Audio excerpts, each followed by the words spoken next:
नमस्कार, जे sky news में आपका स्वागत है। मैं हूं वर्षा पंवार और आप सभी को 72वें गणतंत्र दिवस की हार्दिक शुभकामनाएं। चलिए बढ़ते हैं खबरों की ओर। राजसमंद सांसद दिया कुमारी सोमवार को ब्यावर पहुंची। इस दौरान सांसद जालोर बस करंट हादसे में मृत लोगों के परिजनों के यहां पहुंची, जहां पर उन्होंने परिजनों के समक्ष हादसे पर गहरा दुख प्रकट करते हुए परिजनों का सांत्वना दी। इस मौके पर सांसद को परिजनों ने हादसे की जानकारी दी। परिजनों से बातचीत करते हुए सांसद दिया कुमारी ने परिजनों को हर संभव मदद की बात कही। सोमवार को ब्यावर पहुंचे सांसद दिया कुमारी सर्वप्रथम अजमेर रोड स्थित सुराणा नगर पहुंचे, जहां पर उन्होंने मृतका श्रीमती चंदा देवी व श्रीमती सोनल जैन के परिजनों से मुलाकात कर उन्हें सांत्वना दी। इसके बाद सांसद साइका तकिया गली निवासी मृतका सुरभि कोठारी के निवास पर पहुंचे, जहां पर उन्होंने परिजनों के समक्ष शोक संवेदना प्रकट करते हुए सांत्वना प्रकट की। यहाँ पर भी उन्होंने परिजनों को हर संभव मदद का आश्वासन दिया। इस दौरान सांसद ने मीडिया से बातचीत करते हुए कहा कि इस प्रकार के हादसे से वे स्वयं आहत है और इस प्रकार के हादसों को लेकर राज्य सरकार और ज्यादा ध्यान देना होगा।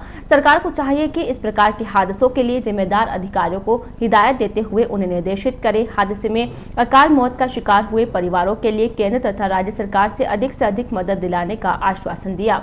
इस दौरान भाजपा नेता डूंगर सिंह रावत, राम अवतार, प्रमोद शर्मा, मनीष मेहता, सुरेंद्र सोनी तथा राधेश्याम प्रजापत आदि उपस्थित थे। इसके बाद सांसद दिया कुमारी राजसमंद के लिए प्रस्थान कर गई। मालूम हो कि जालोर बस करंट हादसे में मौके पर 3 महिलाओं की मौत हो गई तथा कई लोग घायल हो गए थे।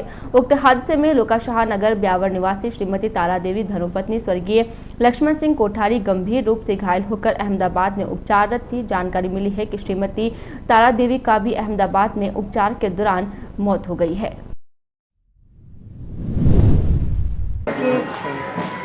जिस तरह से ये हादसा हुआ, सभी को बहुत ज़्यादा इससे सदमा पहुंचा है और मैं अपनी तरफ से पूरी कोशिश करूंगी केंद्र सरकार के माध्यम से और राज्य सरकार को भी मैं पत्र लिखूंगी और जितना भी मुझसे हो पाएगा मैं करूंगी, प्रयास पूरा करूंगी कि इनको जो भी सहायता मिल सके। जैसे वहाँ पर उनके जैसे बेटे हैं, उनको भी जॉब की आवश्यकता है। यहाँ भी बहुत ही ज़्यादा टेंशन में है पूरा परिवार। आज उन्होंने मुझे बताया यहाँ पर बहुत सारी जगह पे जो हाई टेंशन वायर्स हैं उनको भी हम लोगों को शिफ्ट करना बहुत आवश्यक है, तो उस पर भी मैं कार्रवाई करूँगी और मैं पूरी तरह से जो भी मेरी तरफ से सहायता होगी मैं करूँगी। ये राज्य सरकार को भी ध्यान देना होगा, इस तरह के हादसे ना हो। यहाँ पर तो जैसे साफ साफ है कि कई बार क्या होता है कि अधिकारियों की लापरवाही से भी ये जो इस तरह के हादसे हैं ये होते हैं, तो लापरवाही ना करें अधिकारी। गवर्नमेंट भी, जो स्टेट गवर्नमेंट है, अपनी तरफ से पूरा जो भी हो सकता है, चाहे हम लोग रोड सेफ्टी की बात करें, इलेक्ट्रिक वायरिंग की बात करें, हर तरीके से हम लोग ये इन चीज़ों पे तो क्या सरकार को पूरी तरह से पूरे ही समय किसी ना किसी तरह से कि कैसे हम लोग लोगों को सेफ रख सकते हैं और इस तरह की घटनाएं ना हो, उसको कैसे कम कर सकते हैं, उसमें पूरी टाइम ही हर समय सतर्क रहना बहुत आवश्यक है। और जितने भी अवेयर सिटीजन्स हैं, जो नागरिक हैं, उनका भी फर्ज होता है कि वो भी अगर इस तरह की कोई चीज़ सामने आती है तो गवर्नमेंट और अथॉरिटीज़ को इमीडिएटली इन्फॉर्म करें। ब्यावर शहर के कोडियों के चितेरे नाम से लोकप्रिय कलाकार हरीश कुमार फुलवारी ने कोडियों पर भारत व राजस्थान के महापुरुषों के व्यक्ति चित्र बनाकर एशिया बुक ऑफ रिकॉर्ड में अपना नाम दर्ज किया। इससे पहले यह इंडिया बुक ऑफ रिकॉर्ड में भी अपना नाम दर्ज करा चुके हैं। हरीश कुमार फुलवारी का कहना है कि कोडियों पर इन महापुरुषों के व्यक्ति चित्र बनाने की प्रेरणा पिता मदन लाल फुलवारी व बड़े भाई घनश्याम फुलवारी से मिली है। फुलवारी ने कोडियों पर सर्वप्रथम व्यक्ति चित्र अपनी माता विमला देवी फुलवारी का बनाया, फिर डॉक्टर भीमराव अंबेडकर, ज्योतिबा फुले, सावित्रीबाई फुले, महात्मा गांधी, डॉक्टर मनमोहन सिंह, साथ ही राजस्थान के क्रांतिकारी दामोदर दास राठी, राव गोपाल सिंह खरवा, जयनारायण व्यास, जमनालाल बजाज, हरिभाऊ उपाध्याय, मोहनलाल सुखाड़िया, विजय सिंह पथिक, ठाकुर कुशाल सिंह आदि के कोडियों पर व्यक्ति चित्र बनाकर यह कीर्तिमान हासिल किया है। फुलवारी ने परिवार के प्रथम गुरु अपनी माता विमला देवी फुलवारी, पिता मदन लाल फुलवारी, भाई घनश्याम फुलवारी, दयानंद कॉलेज अजमेर के कलागुरु डॉक्टर सविंदर सिंह, डॉक्टर अनुपम भटनागर, डॉक्टर प्रमोद सिंह, डॉक्टर महेंद्र सिंह आदि को अपना एशिया बुक ऑफ रिकॉर्ड समर्पित किया है। फुलवारी ने बताया कि वह अपनी इस कलाकृति से परिवार, समाज, ब्यावर और अपने भारत देश का नाम एशिया से लेकर पूरे विश्व में रखना चाहते हैं और जब तक वह यह कार्य पूरा नहीं करेंगे तब तक वह चैन से नहीं बैठेंगे और अपनी कलाकृति को और निखारते रहेंगे। फुलवारी ने इसके साथ ही Guinness of world book record में भी अप्लाई किया है। अब गिनीज ऑफ वर्ल्ड रिकॉर्ड का इंतजार है। मुझे आज एशिया बुक ऑफ रिकॉर्ड की तरफ से ये मान सम्मान प्राप्त हुआ है। मैंने अपनी कोडियों के माध्यम से भारत के ही नहीं, राजस्थान के इनके महापुरुषों के व्यक्ति चित्र वगैरह जो बनाए थे, उनके बदले में मुझे ये मान सम्मान प्राप्त हुआ है। और मैं ये चाहूँगा कि मैं अपने परिवार, अपने समाज और अपना ब्यावर शहर का नाम पूरे भारत और पूरे विश्व तक लेकर जाऊँ और अपना ये कार्य पूरी दुनिया के सामने दिखा पाऊँ। भारतीय निर्वाचन आयोजन की ओर से देश भर में सोमवार को 11वां राष्ट्रीय मतदाता दिवस मनाया गया। इस मौके पर सोमवार को उपखंड अधिकारी कार्यालय में राष्ट्रीय मतदाता दिवस कार्यक्रम का आयोजन किया गया। कार्यक्रम में बीएलओ सहित अन्य अधिकारियों को भाग लिया। राष्ट्रीय मतदाता दिवस के मौके पर तहसीलदार प्रदीप मालवीय, कोविड-19 प्रभारी शलभ टंडन आदि ने शहर के नव मतदाताओं को मतदाता पहचान पत्र प्रदान करते हुए उन्हें निष्पक्ष मतदान करने की शपथ दिलाई। मतदाता दिवस के मौके पर बड़ी संख्या में नव मतदाताओं ने बीएलओ के साथ एसडीएम कार्यालय पहुंचकर निर्वाचन आयोग का मतदाता परिचय पत्र प्राप्त करते हुए निष्पक्ष मतदान की शपथ ली। 11वें राष्ट्रीय मतदाता दिवस के मौके पर भारतीय निर्वाचन आयोग की ओर से सोमवार से ई-इपिक योजना का भी शुभारंभ किया गया। उक्त योजना के तहत अब मतदाता वेबसाइट से ऑनलाइन ई मतदाता पहचान पत्र डाउनलोड कर सकेंगे। राजकीय अमृतकोट चिकित्सालय के वैक्सीनेशन सेंटर में सोमवार को आंगनबाड़ी कार्यकर्ताओं तथा आशा सहयोगियों का टीकाकरण किया गया। इस दौरान शहर के विभिन्न केंद्रों पर कार्यरत आंगनबाड़ी कार्यकर्ताओं व आशा सहयोगियों ने कोरोना संक्रमण बचाव हेतु वैक्सीनेशन करवाया। इस दौरान सेंटर के बाहर बने वेटिंग एरिया में दिन भर चहल पहल रही। सोमवार को टीकाकरण के दौरान उपखंड अधिकारी श्वेता चौहान टीकाकरण सेंटर पर पहुंची तथा वहां की व्यवस्थाओं का जायजा लेते हुए कक्ष में उपस्थित कर्मचारियों को हिदायत दी कि वैक्सीनेशन सेंटर में किसी भी सूरत में टीकाकरण करवाने वाले के अलावा अन्य कोई भी व्यक्ति ना रहे। जानकारी मिली है कि सोमवार को वैक्सीनेशन के लिए जो सूची अजमेर से आई है, उस सूची में से टीकाकरण करवाने आई महिलाओं के नाम मैच नहीं हो रहे हैं। इसके लिए एसडीएम ने उपस्थित कर्मचारियों से अपना सिस्टम सुधारने के निर्देश दिए। बताया जा रहा है कि सोमवार को जिन महिलाओं के मोबाइल पर टीका लगवाने का मैसेज आया हुआ था, उन महिलाओं के नाम अजमेर से आई सूची में शामिल नहीं था। इस पर उपखंड अधिकारी ने ऐसी महिलाओं के नाम अलग से सूची में दर्ज कर उनका टीकाकरण करने के निर्देश दिए। इस दौरान अस्पताल पीएमओ डॉक्टर आलोक श्रीवास्तव तथा deputy controller doctor Mukesh Agarwal भी उपस्थित थे। दिलवाड़ा रोड विकास कॉलोनी स्थित विश्वनाथ शिव मंदिर में सोमवार को पोष बड़ा महोत्सव का आयोजन किया गया। इस मौके पर दोपहर 2 बजे से मंदिर परिसर में आयोजित भजन कीर्तन कार्यक्रम के दौरान स्वरागिनी ग्रुप की ओर से भजनों की प्रस्तुतियां दी गई। श्रीमती शालिनी शर्मा, चंचल सोनी तथा मीरा शर्मा की गणेश वंदना से प्रारंभ हुए कार्यक्रम में देर शाम तक भजनों की स्वर लहरियां बिखरती रही। इस दौरान उपस्थित श्रद्धालु भजनों की प्रस्तुतियों पर नृत्य करने लगे।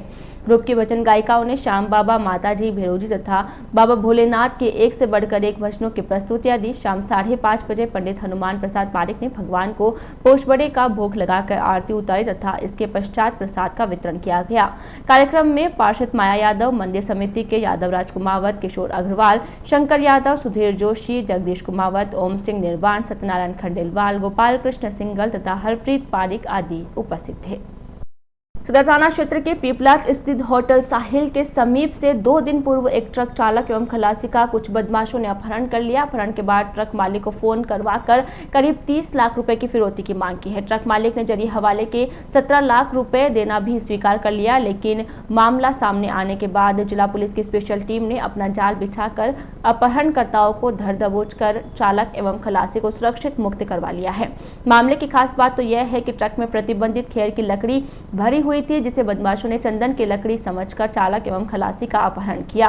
पुलिस अपहरणकर्ताओं से चालक एवं खलासी को आजाद करवाने के बाद उन्हें दोनों को भी प्रतिबंधित लकड़ी की तस्करी करने के आरोप में गिरफ्तार कर लिया है। जिला पुलिस अधीक्षक जगदीश चंद्र शर्मा की ओर से जारी सूचना में बताया गया है कि शनिवार को जरिए मुखबिर की सूचना मिली थी कि अवैध रूप से तस्करी कर लाई जा रही चंदन की लकड़ियों से भरा एक ट्रक संख्या HR 730948 जो कि वर्तमान में हाईवे पर पीपलाज के समीप होटल साहिल पर खड़ा है। एसपी के निर्देश पर टीम गठित कर होटल साहिल पर भेजा गया, जहां लकड़ियों से भरा ट्रक तो होटल साहिल की पार्किंग में खड़ा मिल गया, लेकिन उसके चालक एवं खलासी गायब थे। चालक व खलासी के बारे में आसपास जानकारी चाहिए तो मुखबिर खास से पता चला कि 22 जनवरी को रिकवरी का काम करने वाले लड़के अफजल चीता निवासी खरवा मेघराज व सुखपाल निवासी मांगलियावास ट्रक चालक एवं खलासी का शुक्रवार को होटल साहिल पर स्कॉर्पियो गाड़ी संख्या RJ14 UG 2223 में सवार होकर आए कुछ युवक अपहरण कर ले गए हैं। पुलिस ने पड़ताल की तो सामने आया कि अपहरणकर्ता ट्रक मालिक से फिरौती की मांग कर रहे हैं। मामले में पुलिस ने अपहरणकर्ताओं के मोबाइल नंबर को ट्रेस किया तो उनकी लोकेशन तो पास ही में स्थित मरुधरा फ्लैट्स के पास आई, जिसके बाद टीम ने पुलिस थाना ब्यावर सदर को मौके पर बुलाया एवं संयुक्त रूप से मरुधरा फ्लैट्स की बिल्डिंग को चारों तरफ से घेर कर तलाशी ली तो एक फ्लैट में चालक व खलासी कमरे में बंद मिले, जिनकी 2 अपहरणकर्ता निगरानी कर रहे थे। टीम ने दोनों को धर दबोचा एवं चालक तथा खलासी को मुक्त कराया। चारों को लेकर साहिल होटल पर आ गए, जहां ट्रक मालिक से बातचीत की गई तो ट्रक मालिक ने बताया कि 22 जनवरी से ही ट्रक चालक व खलासी को रोका हुआ है। रोकने वाले स्वयं को पुलिस वाले बता रहे तथा ट्रक में करीबन 25 क्विंटल चंदन की लकड़ी है। ट्रक को छोड़ने की एवज में 30 लाख रुपए की मांग की गई, जिसके बदले में ट्रक मालिक को 17 लाख रुपए हवाला करवाना भी बताया है। पुलिस ने ट्रक चालक की रिपोर्ट पर अफजल पुत्र रामा निवासी छिपा मोहल्ला खरवा, सुखपाल पुत्र सांवरलाल, मेघराज पुत्र भाकरलाल, अंकित पुत्र जितेंद्र निवासी स्थानक के पास खरवा, विजय पुत्र शिवकरण निवासी मांगलियावास के विरुद्ध मामला दर्ज कर जांच शुरू कर दी है। जबकि मौके से आरोपी चेतन एडविन निवासी मदार अजमेर, अंकित जैन पुत्र जितेंद्र जैन निवासी खरवा, विजय पुत्र शिवकरण जाट निवासी मांगलियावास को गिरफ्तार किया है।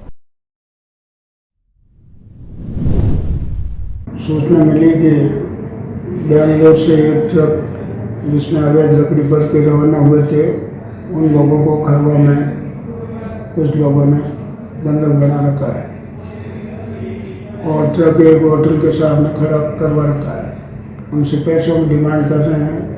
ये सूचना जिला पुलिस की टीम को मिली थी। टीम ने सदर थाने पर अवगत कराया तो सदर थाने से भी गश्त के दौरान जो टीम गई हुई थी उसको साथ में रहकर खरवा साहिल होटल के पास एक फ्लैट से जो ट्रक चालक थे उनको दस्तयाब किया और दोनों ट्रक चालकों की सूचना से जिन लोगों ने इनको बंधक बना रखा था उनको भी साथ में लेकर ट्रक से थाने पर लाए थे और थाने पर ट्रक चालक ने उन लोगों के खिलाफ में अपहरण करने की रिपोर्ट पेश की थी, जिस पर मुकदमा दर्ज किया गया और इन ट्रक चालकों के अवैध लकड़ी लाने ले जाने का लाइसेंस और परमिट मांगा तो नहीं होने से इनके खिलाफ भी धारा 41-42 फॉरेस्ट एक्ट और 319 IPC में मामला दर्ज किया गया।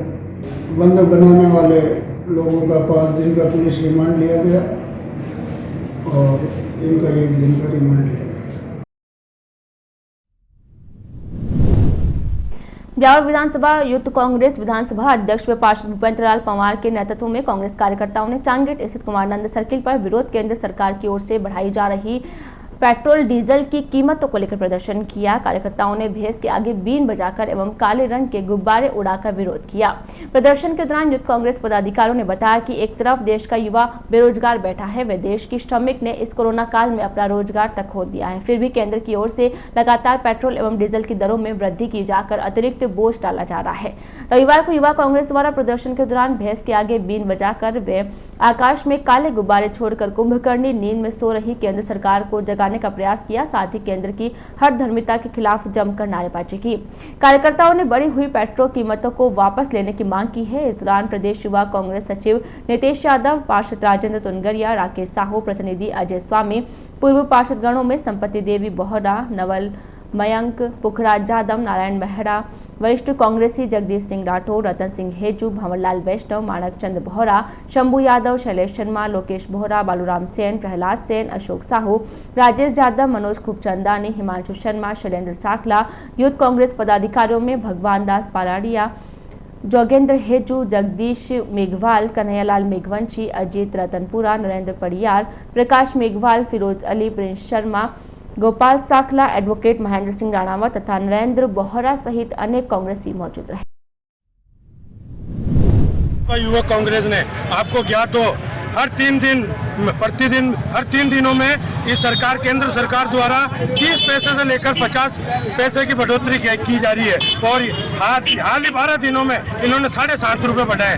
जो इस देश में अभी बेरोजगारी और कोरोना काल का युग है, तो ये केंद्र सरकार कौन सा साहस इस जनता को दिखाना चाह रही है? इनके अंदर ये कौन सा साहस भरा हुआ है? इस निकम्मी सरकार और तानाशाही सरकार को उखाड़ फेंकने के लिए जो केंद्र सरकार बेस बनी हुई है, उसके सामने आज युवा कांग्रेस के कार्यकर्ताओं और कांग्रेस के नेतागणों ने बीन बजाकर उस मुआवजे की पुष्टि की है जो देश के आगे बीन बजाना होता है। अगर अभी भी ये सरकार नहीं चाहती तो युवा कांग्रेस का कार्यकर्ता सड़क से लेकर संसद तक आंदोलन करेगा। गरीबों की मार ये नहीं झेली जाएगी।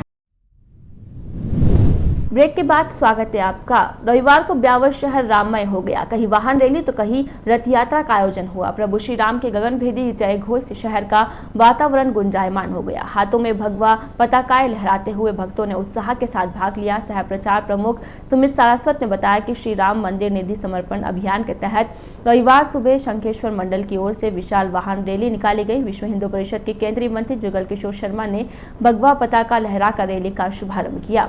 यह रैली सेंधा रोड शिव मंदिर से प्रारंभ हुई। यहां से जमालपुरा, पृथ्वीराज चौहान कॉलोनी, कुमावत कॉलोनी, फतेहपुरिया दोयम, जालिया रोड, गोविंदपुरा होते हुए मोतीनगर पहुंची। इस अवसर पर केंद्रीय मंत्री शर्मा ने कहा कि ब्यावर जगत गुरु शंकराचार्य निरंजन देव जी की जन्मस्थली व पवित्र धर्म नगरी है। यहाँ के लोग श्री राम की भक्ति में सदैव आगे रहते हैं।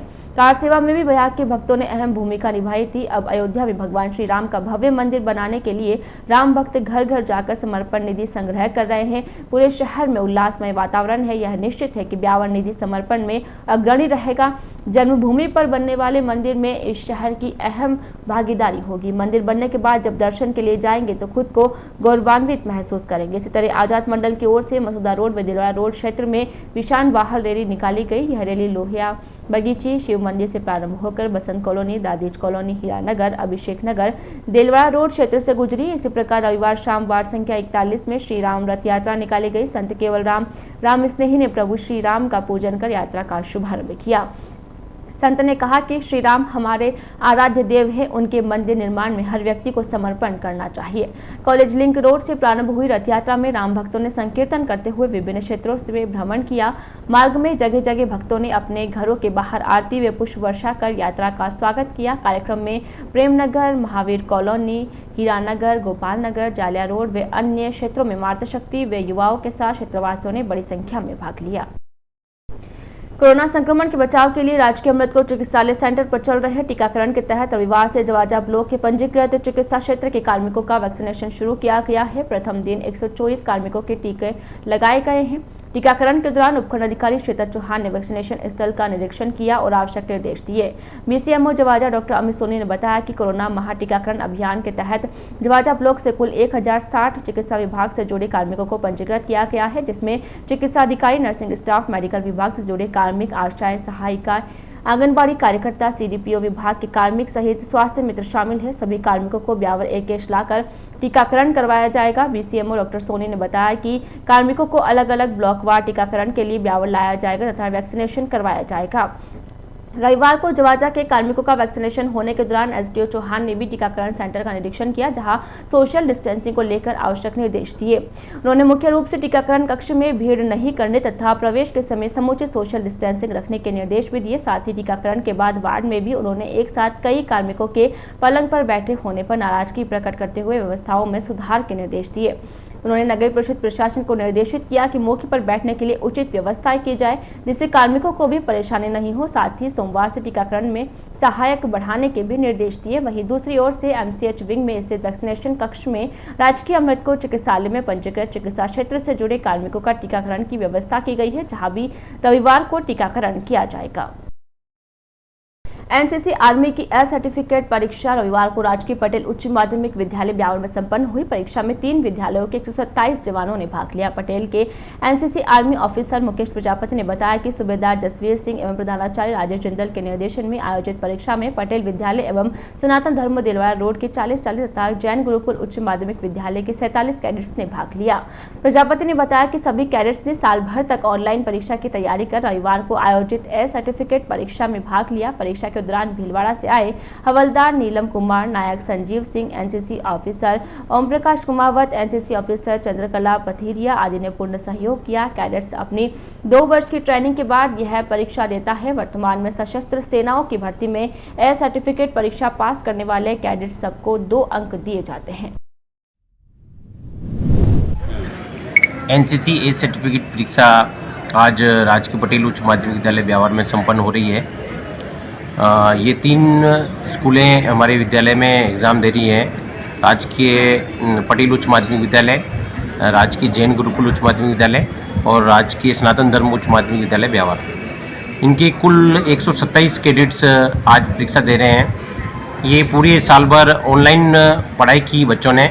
ऑनलाइन पढ़ाई करने के बाद में इन बच्चों ने ये सर्टिफिकेट परीक्षा दी। आज इनकी मानसिक और शारीरिक दोनों तरह की परीक्षा ली जाएगी। वर्तमान में सरकार ने इनके ये सर्टिफिकेट परीक्षा के लिए 2 अंक की घोषणा की है, जो कि इनके लिए बहुत महत्वपूर्ण है। और सभी बच्चे एक साथ एक ही मंच पर सोशल डिस्टेंसिंग से कोविड-19 का पालन करते हुए परीक्षा दे रहे हैं। प्रजापिता ब्रह्म कुमारी ईश्वरीय विश्वविद्यालय के दयानगर ब्यावर स्थित सेवा केंद्र के भाइयों बहनों तथा नीलकंठ महादेव में आध्यात्मिक प्रदर्शनी का आयोजन किया गया। सेवा केंद्र संचालिका बीके सौम्या दीदी के निर्देशन में भाइयों बहनों द्वारा राष्ट्रीय रावत सेना के पदाधिकारियों को भी आध्यात्मिक ज्ञान दिया गया। प्रदर्शनी के माध्यम से ब्रह्मा कुमारी के साप्ताहिक कोर्स को संक्षिप्त में समझाया गया। इसमें मनुष्य जीवन का लक्ष्य नर से नारायण और नारी से लक्ष्मी बनना बताया गया। प्रदर्शनी में बताया गया कि यह शरीर 5 तत्व पृथ्वी, अग्नि, वायु, जल और आकाश से निर्मित है और जड़ है, जबकि इसको संचालित करने वाली एक चैतन्य शक्ति आत्मा है। यही स्वयं का परिचय है। सर्व आत्माओं के पिता परमात्मा है, जिनका नाम शिव है और उन्हें याद करने से ही विकर्म विनाश होते हैं और जीवन में दिव्य गुणों की धारणा हो सकती है। प्रदर्शनी में रावत सेना प्रमुख महेंद्र सिंह रावत एवं अन्य पदाधिकारी ब्रह्मा कुमारी सौम्या दीदी, पुष्पा बहन, शकुंतला, रुक्मणी, राजेंद्र भाई, अशोक भाटी, रमेश, कमलेश, ताराचंद, विकास भाई और लोकपाल भाई उपस्थित रहे। राजस्थान महिला कल्याण मंडल संस्था द्वारा संचालित आजीविका संवर्धन कार्यक्रम के तहत पशु सखी आमुखीकरण प्रशिक्षण शिविर का आयोजन किया गया। उक्त प्रशिक्षण में 25 पशु सखियों ने भाग लिया। संजय स्पेशल स्कूल प्रांगण में आयोजित शिविर का शुभारंभ मां सरस्वती व संस्था संस्थापक स्वर्गीय सागरमल कौशिक की प्रतिमा के सामने दीप प्रज्वलित कर किया गया। इस दौरान संस्था निदेशक राकेश कुमार कौशिक ने सभी अतिथियों का मालाएं पहनाकर स्वागत किया। संस्था निदेशक कौशिक ने संस्था की जानकारी देते हुए बताया कि राजस्थान महिला कल्याण मंडल 18 जुलाई 1975 में सामुदायिक विकास हेतु शिक्षा, स्वास्थ्य, आजीविका संवर्धन एवं मानव संसाधन विकास के मुद्दों पर सतत रूप से कार्य कर रही है। जुलाई 1988 से मानसिक विकलांग बच्चों के लिए प्रशिक्षण एवं पुनर्वास हेतु अजमेर जिले में अग्रणी संस्था के रूप में कार्य कर रही है। कार्यक्रम के दौरान पूर्व नगर परिषद सभापति श्रीमती श्रीबाला सोलंकी ने बताया कि संस्था के मिशन के लिए सभी मिलकर सहयोग कर रहे हैं। इस मौके पर उन्होंने पशु सखी का प्रशिक्षण लेने वालों का आह्वान किया कि वे प्रशिक्षण उपरांत ग्रामीण क्षेत्रों में जाकर पशुपालकों को अपने अनुभवों से लाभान्वित करें। पशुपालन विभाग के पशु चिकित्सक डॉक्टर विश्वास कुमार ने 5 दिवसीय प्रशिक्षण शिविर के बारे में संक्षिप्त में बताते हुए पशु सखी से बकरियों से होने वाले लाभ के बारे में जानकारी ली एवं उन्नत बकरी पालन के बारे में बताया। डॉक्टर कुमार ने बताया कि दूध देने वाले जानवरों में बकरी ही सबसे कम खर्च में ज्यादा दूध देती है। उपनिदेशक शिक्षा रण सिंह चेता ने मंच पर उपस्थित सभी अतिथियों व 25 गांवों से आई पशु सखियों को धन्यवाद देते हुए 5 दिवसीय प्रशिक्षण के दौरान बेहतर प्रशिक्षण प्राप्त करने का विश्वास जताया। प्रशिक्षण शिविर शुभारंभ के मौके पर समाज सेवी दयालदास टिलवानी, डॉक्टर भीष्म सिंह, उपनिदेशक आजीविका कार्यक्रम नानूलाल प्रजापति तथा ब्लॉक इंचार्ज श्री विठल प्रसाद आदि उपस्थित थे। जिला कलेक्टर एवं जिला मजिस्ट्रेट अजमेर प्रकाश राज पुरोहित ने सोमवार को कोरोना गाइडलाइन के तहत एक आदेश जारी करते हुए नवीन आदेश जारी किए हैं। जिला कलेक्टर की ओर से जारी निर्देशों में अजमेर जिले में अब आगामी 21 फरवरी तक धारा 144 प्रभावी रहेगी। इस दौरान पूर्व में जारी किए गए निर्देश यथावत रहेंगे। एसडीएम कार्यालय में कोविड सेल प्रभारी शलभ टंडन ने बताया कि जिलाधीश की ओर से जारी नवीन आदेशों में पूर्व में जारी निर्देशों को यथावत रखा गया है। केवल धारा 144 को आगामी 21 फरवरी तक लागू किया गया है। विवाह तथा अंत्येष्टि संबंधी सभी निर्देशों की पालना पूर्व की भांति की जाएगी। विवाह के लिए उपखंड कार्यालय में स्वीकृत हेतु नए दस्तावेजों के प्रार्थना पत्र प्रस्तुत करने होंगे। विवाह में पूर्व की भांति अब भी मेहमानों की संख्या 100 ही रहेगी। इस दौरान फेस मास्क पहनने, सामाजिक दूरी एवं थर्मल स्कैनिंग, हैंड वॉश और सैनिटाइजर की कठोरता से पालना की जाएगी। इसी प्रकार अंत्येष्टि के लिए भी केवल 20 लोगों की स्वीकृति ही दी गई है। किसी विशेष आयोजन के लिए प्लान प्रस्तुत करने के बाद ही एसडीएम की ओर से स्वीकृति जारी की जा सकेगी। उक्त प्रतिबंधों से निर्वाचन प्रक्रिया, रेलवे स्टेशन, बस स्टैंड, चिकित्सा संस्थान, राजकीय एवं सार्वजनिक कार्यालय, विद्यालय व महाविद्यालय में प्रयुक्त होने वाले परीक्षा कक्ष स्थानों को अपवाद स्वरूप मुक्त रखा गया है। इस दौरान समस्त सामूहिक गतिविधियां यथा सामाजिक, राजनीतिक, खेल, मनोरंजन मनोरंजन, सांस्कृतिक, धार्मिक कार्यक्रम, अन्य बड़े सामूहिक कार्यक्रम, रैली तथा जुलूस सभा इत्यादि पूर्णतः प्रतिबंधित रहेंगे। माननीय जिला कलेक्टर महोदय द्वारा अभी आज एक आदेश जारी किया गया है, जिसके अंतर्गत धारा 144 21 फरवरी 2021 तक लागू रहेगी और इसमें जहां तक विवाह संबंधी आयोजनों का सवाल है तो विवाह संबंधी जो भी प्रोटोकॉल्स थे जो पहले हमारे नवंबर के अंदर थे वैसे ही रहेंगे। 100 से अधिक मेहमान नहीं बुलाए जाएंगे आयोजकों द्वारा और इसकी परमिशन और इसकी अनुमति के लिए या उनकी सूचना देने के लिए उपखंड कार्यालय के अंदर शपथ पत्र, प्रार्थना पत्र, सभी जो दस्तावेज इसमें लगाने हैं वर वधू के उसके साथ उपखंड कार्यालय में देने पड़ेंगे। इसी क्रम में सोशल डिस्टेंसिंग, मास्क और जो सैनिटाइज़र का उपयोग की जो कोरोना गाइडलाइन कह रही है तो उसके हिसाब से सारी पालना सुनिश्चित की जाएगी और ये जो निषेधाज्ञा लगी है उसकी पूर्ण पालना करने के लिए प्रशासन सतर्क है और सख्त रहेगा। और जहाँ तक कोई सांस्कृतिक कार्यक्रम या कोई भजन संध्या या धार्मिक आयोजनों का है तो उसमें भी कोरोना की जितनी भी गाइडलाइंस हैं, जो पुराने आदेश हैं, उनकी पालना सुनिश्चित करनी होगी। और ये चीज़ का ध्यान रखना पड़ेगा कि कोरोना भी ख़त्म नहीं हुआ है और अभी कोरोना की लड़ाई हमारी जारी है। वैक्सीन ज़रूर आ चुकी है और अभी चिकित्सा कर्मियों को लग रही है और हमारे ब्यावर शहर के अंदर रिकॉर्ड जो प्रदेश के अंदर है बहुत अच्छी तरीके से सारी व्यवस्थाएं होकर वैक्सीन का आयोजन किया जा रहा है। शहर के जाने माने वकील गांधीनगर निवासी ताराचंद शिवनानी पुत्र स्वर्गीय फतुमल का रविवार को निधन हो गया। शिवनानी के निधन की खबर सुनकर शहर तथा सिंधी समाज के लोगों में शोक की लहर दौड़ गई। स्वर्गीय शिवनानी का गमगीन माहौल में अंतिम संस्कार कर दिया गया। पारिवारिक सूत्रों के अनुसार उठावना पगड़ी की रस्म बुधवार को शाम 4 से 4:15 बजे तक अजमेरी गेट स्थित अग्रवाल मारवाड़ी नौहरे में आगमन प्रस्थान के रूप में रखा गया है। साथ ही महिलाओं की बैठक गांधीनगर स्थित उनके निवास स्थान पर रखी गई है। आज के इस बुलेटिन में फिलहाल इतना ही। अब पूरी टीम के साथ दीजिए इजाजत, फिर मिलेंगे। नमस्कार।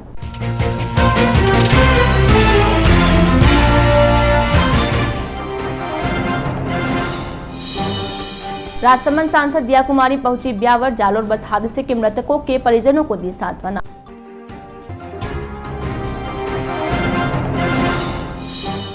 एसडीएम ऑफिस से मनाया 11वां राष्ट्रीय मतदाता दिवस। नव मतदाताओं को दिलाई निष्पक्ष मतदान की शपथ।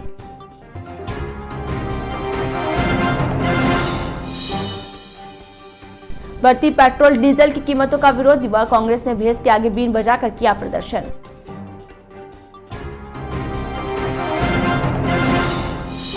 और चंदन की लकड़ी के फेयर में ट्रक चालक एवं खलासी का अपहरण। पुलिस की स्पेशल टीम ने कार्रवाई कर 3 को किया गिरफ्तार।